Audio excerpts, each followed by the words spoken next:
மக்களுடைய இயல்பு நிலை பாதிக்கப்பட்டிருக்கிறது. வியாபாரங்கள் அனைத்தும் முடங்கி கிடக்கிறது. எல்லா பிரச்சனைகளும் பின்னுக்கு தள்ளப்பட்டு எங்கு பார்த்தாலும் பணம் பணம் பணம் என்ற ஒற்றை பிரச்சனை மட்டுமே மக்களுடைய விவாத பொருளாக, மீடியாக்களுடைய கவனத்தை ஈர்க்கிற செய்தியாக மாறிப்போயிருக்கின்ற ஒரு சூழலை 10 நாட்களாக அத்தனை பேருமே அனுபவித்துக் கொண்டிருக்கிறோம். இவர்களுடைய இந்த அறிவிப்பு கருப்பு பணத்தை ஒழிப்பதற்காகவும் நாட்டிலே புழங்குகிற கள்ள நோட்டுகளை தடுப்பதற்காகவும் தான் இப்படி ஒரு அதிரடியான அறிவிப்பை வெளியிட்டிருப்பதாக மத்திய அரசு அறிவித்திருக்கிறது. மோடி தன்னுடைய கருத்தை தெரிவித்திருக்கிறார். ஆனால் உண்மையிலே நாட்டிலே பெரும்பான்மையான மக்கள் இன்றைக்கு உணர்ந்து கொண்டிருக்கிறார்கள், இது கருப்பு பணத்தை ஒழிப்பதற்கான திட்டம் அல்ல. தங்களுடைய சொந்த அரசியல் லாபத்திற்காக, குறுகிய ஆதாயத்திற்காக பல கோடிக்கணக்கான மக்களை பாடாய்படுத்துகிற ஒரு திட்டத்தை தான் அறிவித்திருக்கிறார்களே தவிர, இதனால் நாட்டினுடைய பொருளாதாரம் வளர்ச்சி அடையும் என்பதை கடுகளவிற்கு கூட நினைத்து பார்க்க முடியாது. இதன் வழியாக நாட்டு மக்களுக்கு வெளிப்பட போகிற கருப்பு பணம் என்ன, எவ்வளவு என்று யோசித்து பார்த்தால், மொத்தமாக பதுக்கப்பட்டிருக்கிற கருப்பு பணத்தில் ஒரு 5% பணத்தை இந்த திட்டத்தின் வழியாக வெளியே கொண்டு வந்தால் அது ஒரு மிகப்பெரிய சாதனை என்று சொல்லிவிடலாம். ஏனென்றால் கருப்பு பணமாக பதுக்கப்பட்டிருக்கிற எதுவுமே பண நோட்டுகளாக பதுக்கப்பட்டிருப்பது கிடையாது. இது அனைவரும் தெரிந்த ஒரு செய்தி. பணத்தை பணமாக நோட்டுகளாக சேமித்து வைத்திருந்தால் பணத்தினுடைய மதிப்பு குறையும் என்பது எல்லாருக்கும் தெரியும். ஒரு 5000 ரூபாய் 10,000 ரூபாய் சேர்த்த உடனே இதை எதிலையா முதலீடு பண்ணலாமா, அதன் வழியாக பணத்தை பெருக்க முடியுமா, இப்படித்தான் நாட்டில் இருக்கிற எல்லாருமே சிந்திக்கிறாங்க. வெறுமன பணமா வச்சிருந்தா கண்டிப்பா இதனுடைய மதிப்பு குறையும். இன்னைக்கு 10,000 ரூபாய்க்கு என்ன வாங்குறோமோ அதை இன்னும் 5 வருஷம் கழிச்சு வாங்க முடியாது.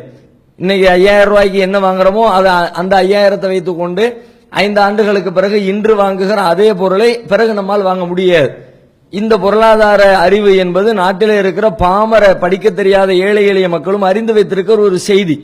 அந்த வகையிலே இன்றைக்கு கருப்பு பணமாக பதுக்கப்பட்டிருக்கிற பணம் எல்லாம் ரியல் எஸ்டேட் பிசினஸ்களிலே பதுக்கப்பட்டிருக்கிறது, தங்கமாக முதலீடு செய்யப்பட்டிருக்கிறது, ஷேர் மார்க்கெட்டுகளில் பங்குகளாக வர்த்தகமாக மாறிக்கொண்டிருக்கிறது. இப்படி எல்லா நிலைகளிலும் அது வேறு பொருளாக மாறிவிட்ட பிறகு நான் 500 ரூபாய் நோட்டை செல்லாதுன்னு அறிவிச்சிட்டேன், 1000 ரூபாய் நோட்டை செல்லாதுன்னு அறிவிச்சிட்டேன், அதனால இது எப்படி மாறும்? ரியல் எஸ்டேட் பிசினஸ்ல கிடக்கிறது எப்படி மாறும்? தங்கமாக கிடக்கிறது எப்படி மாறும்? ஷேர் மார்க்கெட் பங்காக இருக்கிறது எப்படி மாறும்? வெறுமனே பணமாக எவன் வீட்டுக்குள்ள சேர்த்து வச்சிருக்கிறானோ அவனுக்கு மட்டும் இது பாதிப்பை உண்டாக்குமே தவிர மற்றபடி வேறு எந்த பதுக்கல்காரர்களுக்கும் இது பயன்பட போவதும் கிடையாது, பாதிக்கப்பட போவதும் கிடையாது.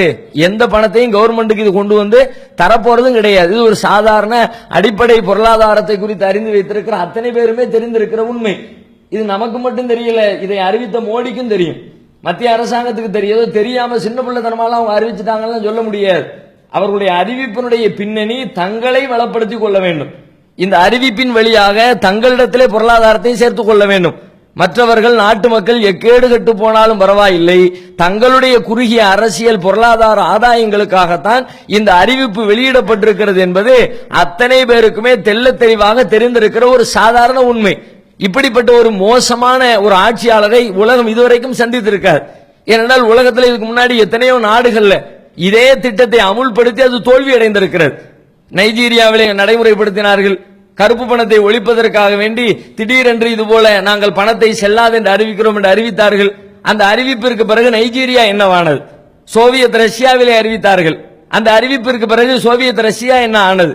கானா என்ற ஒரு தேசத்திலே அறிவித்தார்கள். அந்த அறிவிப்பிற்கு பிறகு கானா தேசத்தினுடைய பொருளாதாரத்திலே என்ன மாற்றம் ஏற்பட்டது?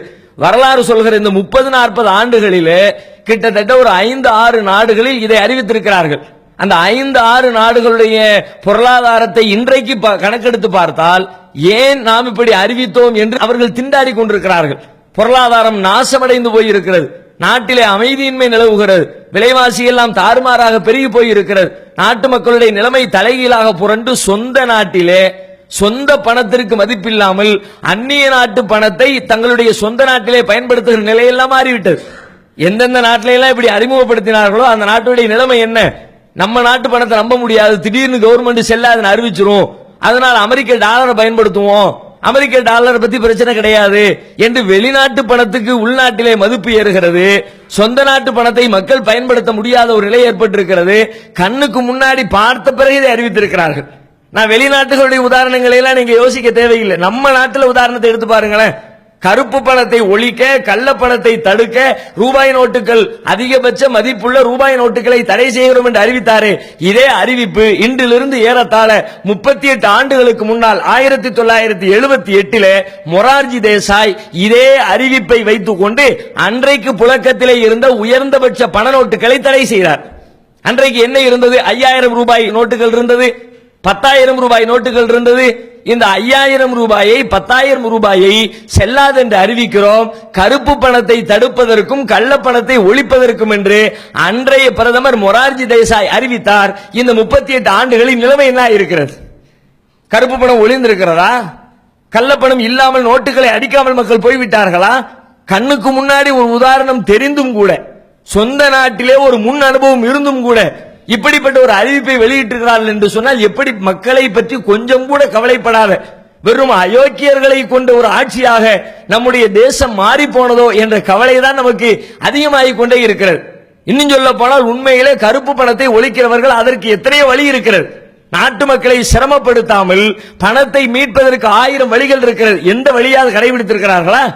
கருப்பு பணத்தை ஒழிப்பதற்கு என்னென்ன வழிகள் பொருளாதார வல்லுநர்கள் சொல்லிக் கொண்டிருக்கிறார்கள், எதையாவது இவர் பரிசீலித்து பார்த்தார்களா?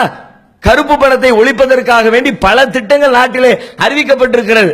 உதாரணத்திற்கு சொல்வதாக இருந்தால் வரியினுடைய சிஸ்டம், எதுக்காக வேண்டி மக்கள் வரி கட்டாம பணத்தை பதுக்குறாங்க? கருப்பு பணம் சொல்றது என்ன பணம்? கவர்மெண்ட்டுக்கு வரி கட்டாம சேர்த்து வச்சிருக்கிற பணத்தை தானே கருப்பு பணங்கிற. கவர்மெண்ட்டுக்கு ஏன் மக்கள் வரி கட்டுறது இல்ல? ஒரு பிரச்சனையினுடைய ஆணி வேற யோசிக்கணும்ல. பிரச்சனையை தீர வேண்டும் என்றால் அதனுடைய ஆணி வேற புடிங்கி போட்டா தான் தீருமே தவிர வெறும் இலைகளை வெட்டுவதால் மீண்டும் மீண்டும் இலை வளரும், மீண்டும் மீண்டும் கிளை வளரும். அது வளரவே கூடாது. கருப்பு பணம் நாட்டில் இருக்கக்கூடாது என்றால் ஏன் மக்கள் வரி செலுத்த தயங்குகிறார்கள்? நம்ம நாட்டில் நீ வச்சிருக்கிற வரி சிஸ்டம் அப்படிப்பட்டது. நீங்கள் சம்பாதிக்கின்ற வருமானத்தில் 30% நாட்டிற்கு நீங்கள் வரியாக கொடுக்க வேண்டும் என்று சட்டம் வைத்திருக்கிறீர்கள். கஷ்டப்பட்டு ரத்தம் சிந்தி சம்பாதிக்கிற ஒரு ஏழை உழைப்பாளி தன்னுடைய உழைப்பிலே 30% தூக்கி கொடுப்பது என்பது ஒரு சாதாரண செயலா? சரி, ஒண்ணுமே இல்லாம திடீர்னு நீ 30 வாங்கிக்கிட்டா கூட பிரச்சனை இல்லைன்னு சொல்லிடுவான். வாங்குற எல்லா சாமான்லயும் வரி வேற. ஒரு பெட்ரோலை போட்டா அதுல 1008 வரி, ஒரு தீப்பெட்டியை வாங்கினா வரி, ஒரு பிளேட வாங்கினா வரி, ஒரு பேனா வாங்கினா வரி, ஒரு ஃபேன் வாங்கினா வரி, ஒரு கேமரா வாங்கினா வரி. நாட்டில் எந்த சாமான வாங்கினாலும் 5%, 7%, 3%, 2% 1008 வரிகளை வாங்கி மக்களை கொள்ளை அடிச்சு புட்டு அதுவெல்லாம் பத்தாது, நான் சம்பாதிச்சு வச்சிருக்கிற காசுல இருந்து இன்னும் எனக்கு வரி கூடு, அது 1 ரூபா 2 ரூபாய் இல்ல, மொத்த சம்பாத்தியத்தில் 30 ரூபாயை தூக்கி கூடு. 100க்கு 30 ரூபாயை தூக்கி கூடுனா எவன் கொடுப்பான்? யாருக்கு மனசு வரும்? நீ போட்டு வச்சிருக்கிற சட்டம் ஒவ்வொரு சில நாடுகள்ல அதிகபட்ச வரி இருக்கிறது. அமெரிக்காவிலே இது போல அதிகபட்ச வரி விதிக்கிறார்கள். வேறு இன்னும் ஒரு 4-5 நாடுகளில் அதிகபட்ச வரி விதிப்பு இருக்கிறது. ஏன் அவர்கள் விதிக்கிறார்கள்? அந்த நாட்டிலே குடிமக்களுடைய எண்ணிக்கை, மக்கள் தொகை மிக மிக குறைந்த மக்கள் இருக்கிற இடத்துல அதிகபட்ச வரியை திரட்டித்தான் நிர்வாகத்தை நடத்த முடியும். நம்முடைய நாட்டில் அப்படிப்பட்ட நிலையா இருக்கிறது. எவ்வளவு பரக்கத்தாக இறைவன் மக்கள் செல்வத்தை கொடுத்திருக்கிறான். 130 கோடி பேர் நாட்டில் இருக்கிறார்கள். ஒரு 20 கோடி பேரை கழிச்சிருங்க, 30 கோடி பேரை கழிச்சிருங்க. சின்ன குழந்தைங்க இருப்பாங்க, பெண்கள் இருப்பாங்க, முதியவர்கள் இருப்பாங்க. ஒரு 30 கோடியை காலி பண்ணிட்டு 100 கோடி பேர் சம்பாதிக்கிற ஒரு தேசத்தில் ஆளுக்கு 2 ரூபா கொடுத்தா என்ன கணக்காச்சு? இன்னைக்கு எத்தனை பேர் கொடுக்கறான் வரி? ஏன் பிரச்சனை? எல்லாருக்கும் கொடுக்கிற மாதிரி நீ சிஸ்டத்தை வைக்கல. வச்சு பாரு. 100க்கு 2.5% சொல்லி பாரு, 100க்கு 3% சொல்லி பாரு. சரிப்பா, நம்ம நாடு நல்லா இருந்துட்டு போ, அள்ளி கொடுப்பானா இல்லையா? நம்ம நாட்டு மக்கள் என்ன அத்தனை பேருமே கஞ்சர்கள், அத்தனை பேருமே எச்சிக்கையால் காக்காய் விரட்டாதவர்களாக இருக்கிறார்கள். நாட்டிற்கு ஒரு தேவை என்று சொன்னால் அள்ளி கொடுக்கிற மனோநிலையிலே ஏராளமான குடிமக்கள் இருக்கத்தான் செய்கிறார்கள். இது நாட்டுக்கு பயன்படும், என்னுடைய வீட்டிற்கு பயன்படும், நான் பயணிக்கின்ற சாலைக்கு பயன்படும், நான் குடிக்கின்ற குடிநீருக்கு பயன்படும், என்னுடைய நல்ல நிர்வாகத்திற்கு பயன்படும் என்று சொன்னால் தருகிற மனோநிலையில் தான் மக்கள் இருக்கிறார்கள். சமீபத்தில் கடந்த ஆண்டு வெள்ளம் வந்தது. வெள்ளத்திற்கு மக்கள் எப்படி அள்ளி கொடுத்தார்கள்? கட்டளையிட்டீர்களா? சட்டம் போட்டீர்களா? கொடுக்கத்தான் வேண்டும் என்று மக்களுக்கு நிர்பந்தித்தீர்களா? வெறுமனே தமிழ்நாடு தௌஹீத் ஜமாத் என்ற ஒரு அமைப்பு அழைப்பு விடுத்தது, நீங்கள் பாதிக்கப்பட்ட மக்களுக்காக உதவி செய்யுங்கள் என்று சொல்லி.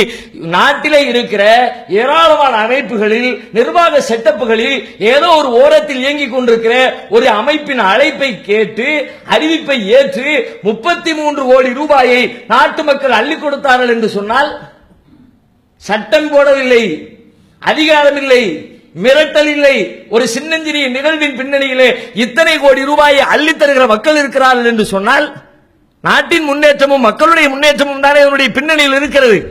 எப்படி கொடுக்கிறார்கள்? அவர்களாக மனமு வந்து கொடுக்கிறார்கள். நீங்கள் என்ன செய்கிறீர்கள்? மனமு வந்து கொடுக்க முடியாத நிலையை ஏற்படுத்தி வைத்திருக்கிறீர்கள். வைத்துவிட்டு நீ வரிகிட்டு எப்படி கட்டுவான்? இன்னைக்கு புதுசா யோசிப்பான். நீ போட்டுட்டு முடிஞ்சு போச்சும்ப, நாளைக்கு பாரு இதை விட சூப்பராக கருப்பு பணத்தை பதுக்கிற வழிகளை அவர்கள் தேர்ந்தெடுப்பார்கள். நீனே எப்படி திக்கு முக்காடி போய் இருக்கிற? நாட்டில் சட்டத்தை போட்டு இன்னும் பாரு, நைட்டோடு நைட்டு 12 மணிக்கு எல்லாம் முடிஞ்சு போச்சு, நாளையில இருந்து எல்லா பணமும் வெளியே வந்துரும். மறுநாள் காலையில கமிஷன் கொடுத்து 4000 ரூபாய்க்கு ஆளை நிப்பாட்டி விட்டானே, பேந்த முழிச்ச நீ.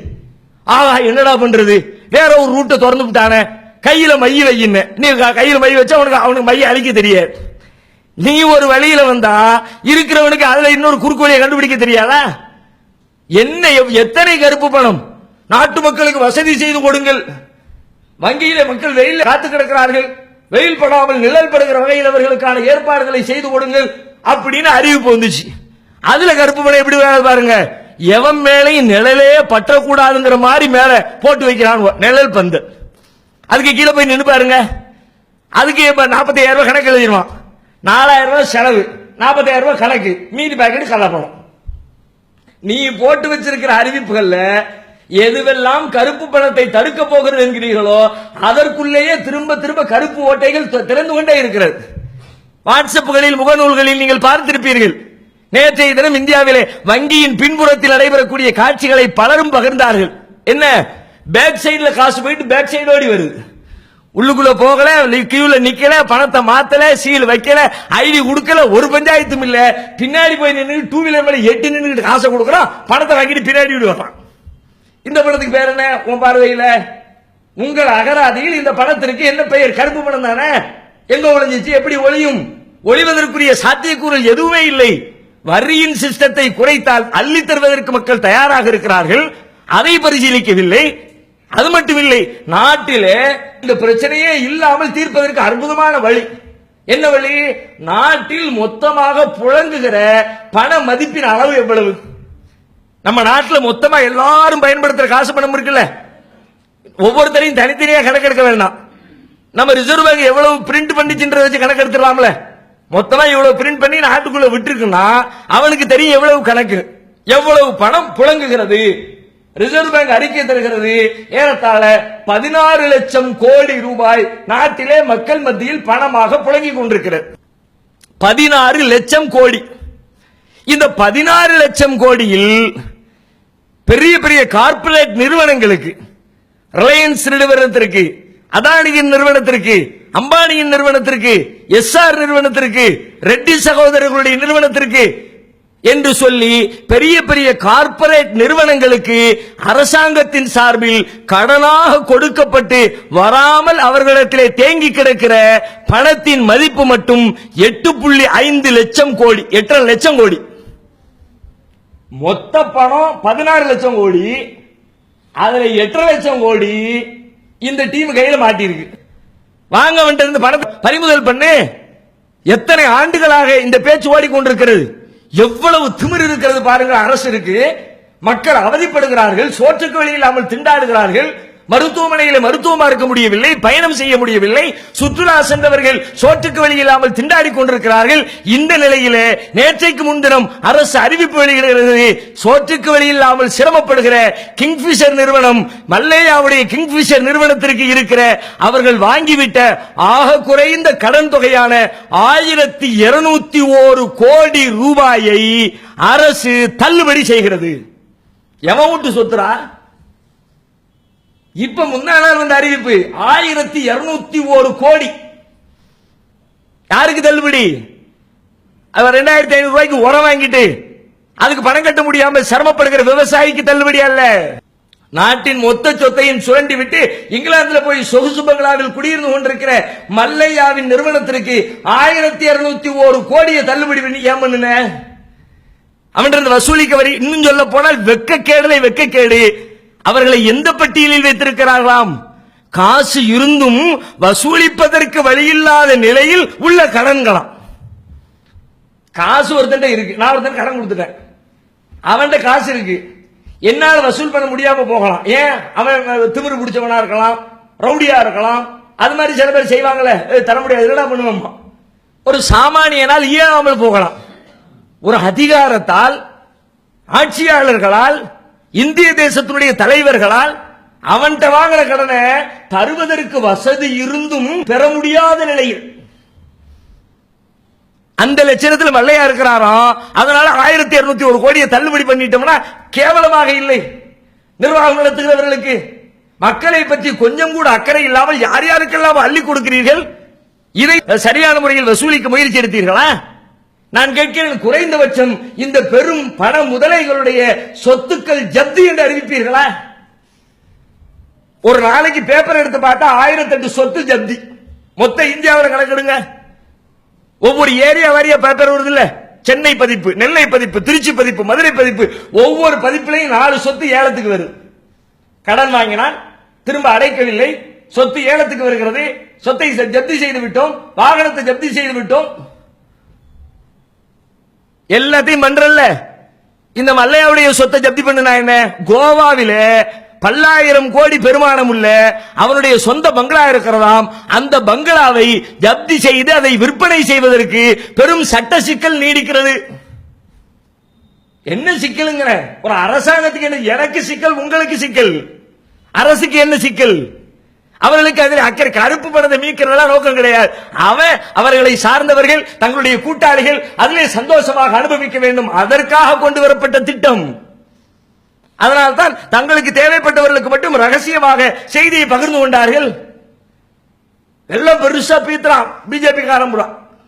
என்ன பீத்தல்? அறிவிச்சார்ல, அந்த அறிவிக்கிற நிமிடத்திற்கு முன்பு வரைக்கும் யாருக்கேனும் தெரியுமா? அத்தனை பரம ரகசியமாக கனகச்சிதமாக திட்டம் போட்டு அறிவிக்கிற நிமிடம் வரைக்கும் தேசத்திலே ஒருவனுக்கும் தெரியாது.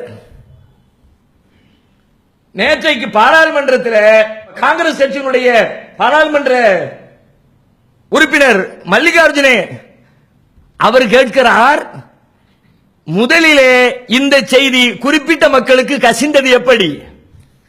படத்தை காட்டி கேட்கிறார், பிரிண்ட் அவுட் எடுத்து காட்டி கேட்கிறார். மேற்கு வங்கத்தில் 1 கோடி ரூபாய் டெபாசிட் பண்ணிருக்கான் அறிவிக்கிறதுக்கு சில மணி நேரத்துக்கு முன்னாடி பிஜேபிக்காக.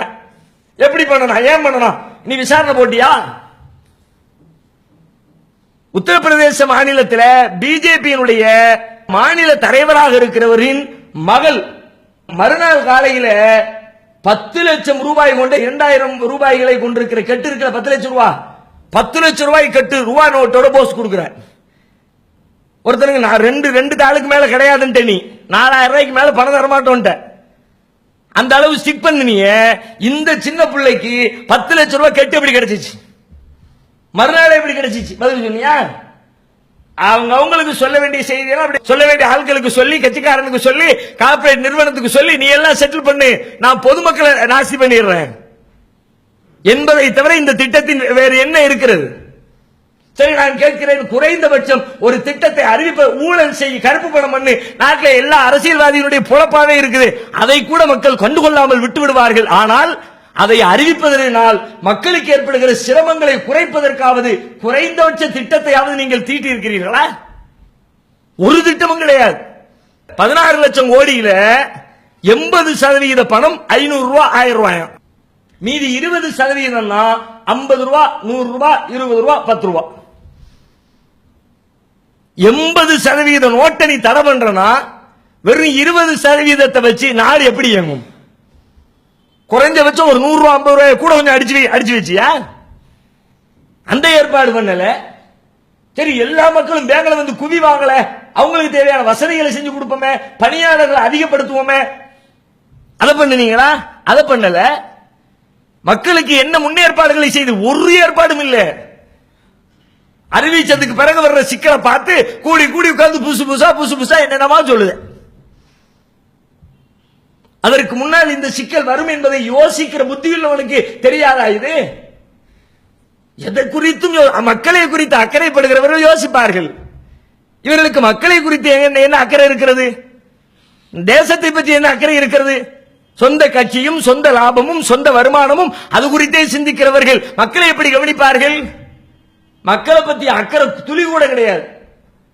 நேற்றைக்கு பத்திரிகையை பார்க்கணுமே, ரயிலிலே பயணம் செய்கிற ஒருவர், மத்திய அமைச்சர் ஒருத்தருக்கு, நான் என் குடும்பத்தோட பயணம் பண்றேன், 500 ரூபாய் காசு வச்சிருக்கிறேன், வாங்க மாட்டேங்கிறாங்க, ஊழியர்கள் கேன்டீன்ல சாப்பிட முடியாம பட்னியோடு இருக்கிறேன் அப்படின்னு ட்விட்டர்ல மத்திய அமைச்சருக்கு செய்தி அனுப்பினாராம்.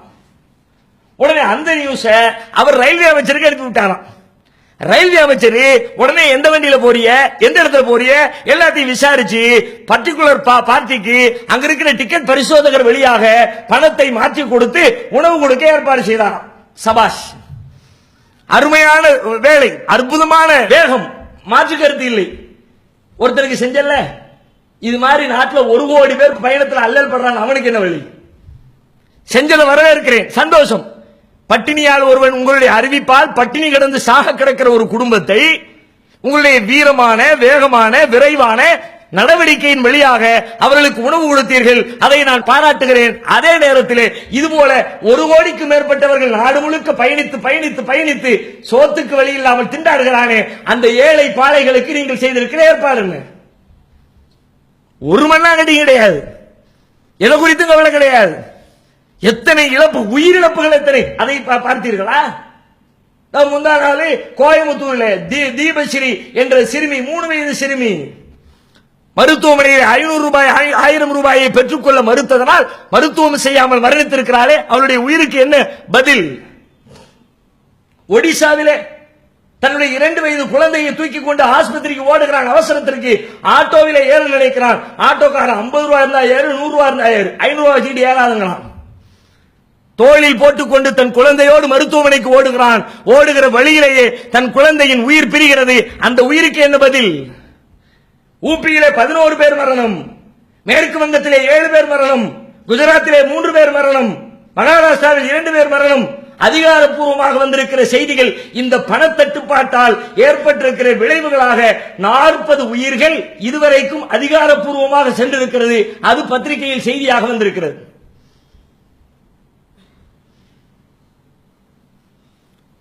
உங்களுடைய அறிவிப்பினால் இப்படிப்பட்ட கோளாறு நடந்து கொண்டிருக்கிறது. ஆனாலும் பேச்சிலே உள்ள திமிருக்கு மட்டும் குறைவில்லை. மனோகர் பாரிக்கர் சொல்லுகிறார், கருப்பு பணத்தை தடை செய்ததன் விளைவாக தீவிரவாதம் குறைந்து விட்டது. 10 நாள் தீவிரவாதம் முடிஞ்சிச்சான். எவ்வளவு திமிரான வங்கி வரிசையிலே நிற்கிறவர்கள் எல்லாம் கருப்பு பண பதுக்கல்காரர்கள்.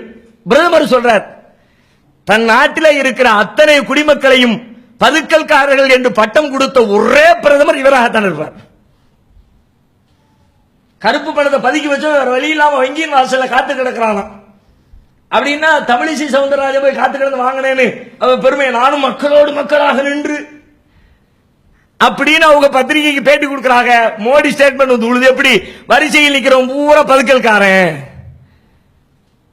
அடுத்து 10வது நிமிஷம் மோடியுடைய அம்மா அவர்கள் வந்து பணத்தை மாற்றி சென்று 2000 ரூபாய் பணம், அந்த அம்மா போட்டோ போஸ் கொடுத்துட்டு இருக்கு.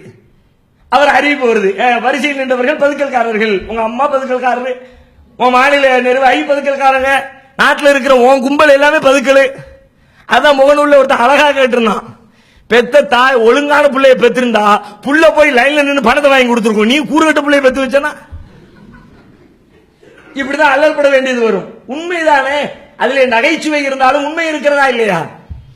அப்ப இப்படி நாடு சின்னாபின்னமாகி கொண்டிருக்கிறது. இந்த வேளையில் அது ஒரு புறத்திலே இருந்தாலும் நாம் பெற வேண்டிய படிப்பினைகள் என்ன, பாடங்கள் என்ன, அது குறித்து சிந்திக்க வேண்டும். இதுவரை நமக்கு பயன்படும் என்று நாம் சேர்த்து வைத்த செல்வம் ஒரே இரவில் ஒரு சில மணி துளிகளில் செல்லாது என்று அறிவிக்கப்பட்டவுடனே திண்டாடுகிறோமே. இறைவன் சொல்லுகிறான், நீங்கள் மரணித்ததற்கு பிறகு மஹ்ஷர் பெருவெளியிலே எழுப்பப்படுகிற பொழுது எதுவெல்லாம் உங்களுக்கு பயனளிக்கும் என்று சொன்னீர்களோ அவை எதுவும் உங்களுக்கு பயனளிக்க போவதில்லை.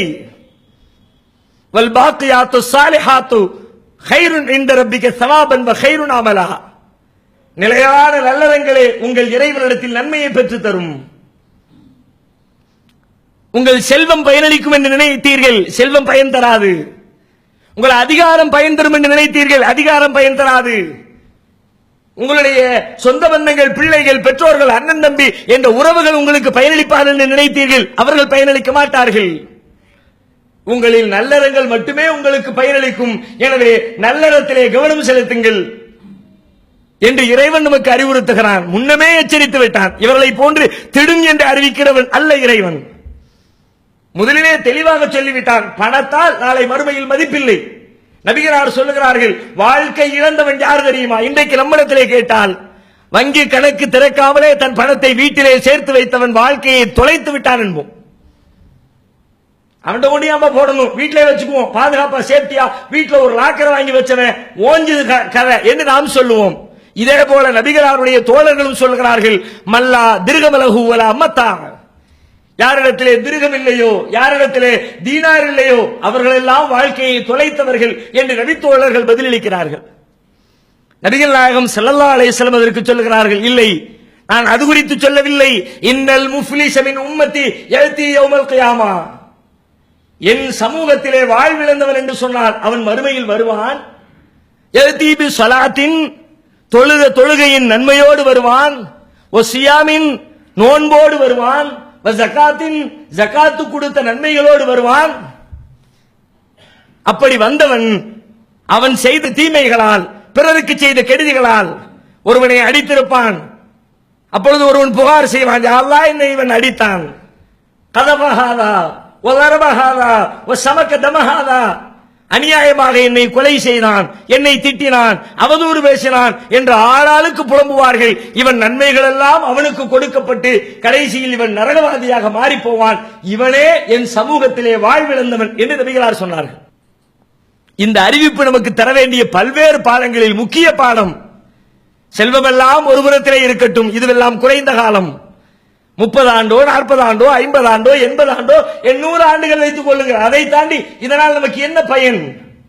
ஆனால் ஊழூழி காலம், எல்லையே இல்லாத வாழ்க்கை, அந்த வாழ்க்கையோடு ஒப்பிட்டால் இந்த வாழ்க்கை கடுகோடு கூட ஒப்பிட முடியாது, அந்த அளவிற்கு அற்பத்திலும் அற்பம். அப்படிப்பட்ட வாழ்க்கையை